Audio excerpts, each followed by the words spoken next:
Hey everyone, and if you're a human, there's probably a flag that represents you. And in this video, we're going to talk about some interesting flags from around the world. So what exactly makes a flag unique? Depending on where you're from, you might find a colorful flag unique. The flag of Mexico has more than 16 colors, the most in any flag in the world. Whereas the flag of Libya was just a single shade of green until 2011. But then there are flags which represent strange symbols. The flag of Sicily bears three legs shaped in the form of a triskelion, which is supposed to represent the three corners of the island. And while there are numerous countries which opted to have eagles on their flags, Belize is the only one with humans. You'll find an AK-47 in the flag of Mozambique, a dragon in the flag of Bhutan, while the flag of North Caucasian Emirate will leave you with a smile. Flags are usually the same whether seen from the front or back. Paraguay's is the only one which is different on its obverse and reverse sides, whereas Cyprus and Kosovo are the only countries to have their maps on the flags. Nepal, on the other hand, is the only country whose flag is not rectangular. The triangular shape of Nepal's flag represents the Himalayan mountain ranges.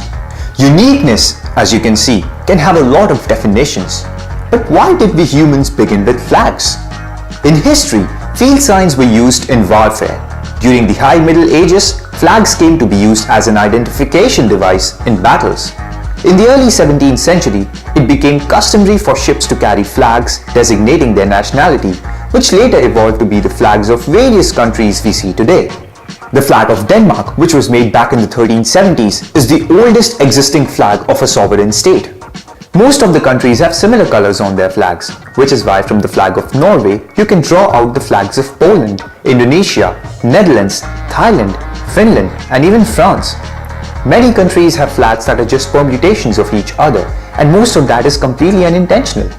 Liechtenstein and Haiti had the same flags and nobody ever realized it until the two countries met in the 1936 Summer Olympics. After this event, they both went on to change their flags. However, the flags of Romania and Chad are still identical. It's interesting how these flags have divided us into countries. We now even have a flag for planet Mars. But what could reunite us is the international flag of the planet Earth. It was conceived to be used in space expeditions, and it has two main purposes: to be used while representing the planet Earth and to remind the people of Earth that we share this planet, irrespective of our national boundaries, that we should take care of each other and the planet we live upon. And as always, thank you for watching.